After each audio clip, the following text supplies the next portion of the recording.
Hi friend, Dick Hardy here. I want to take a minute and talk with you about how you respond to spiritual authority over you when spiritual authority doesn't suggest or say what you want done.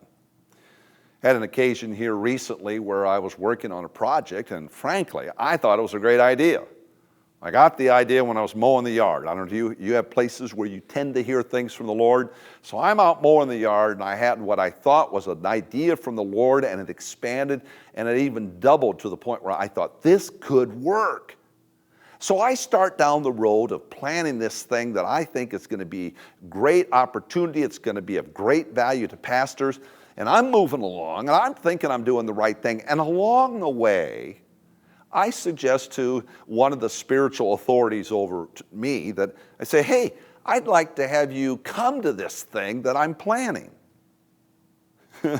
Drop them a text to that effect, and then I get this text in return that was longer than I was really hoping for. I was hoping for just, yeah, sure, Dick, I'd love to be there. But what I got instead was, I'd appreciate it if you'd not do this. Oh.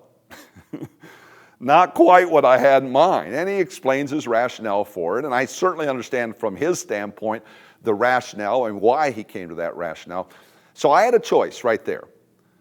Number one, I didn't absolutely need his permission to do what I was going to do, nor was what I was going to do any sort of violation of protocol or morality or ethics or any of that kind of stuff. It was just a something. A preference that I wanted to do that he preferred I not do.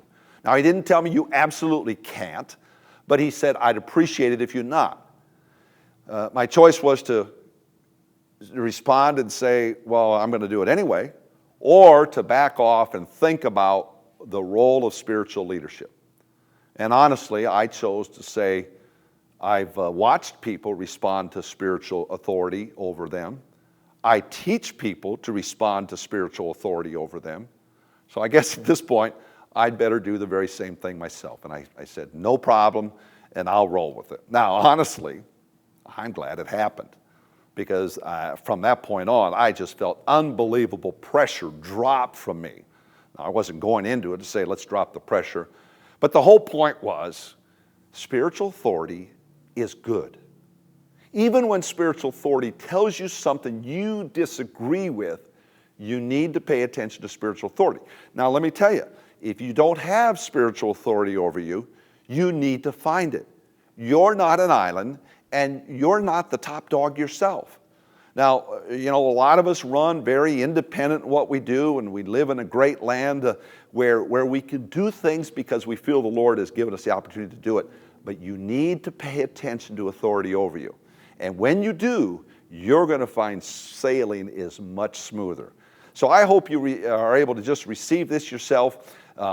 Pay attention to those in authority over you. Realize it's a gift of the Lord to help you stay on track to what you need to be doing. Now, if you're watching this any place other than the hardygroup.org, hop on over to the website and take advantage of the free goodies we have there. We'd love to have you there. And give us a thumbs up or a thumbs down. Of course, I prefer the thumbs up. But, the point is, just give us a reaction. We want some interaction with you that way.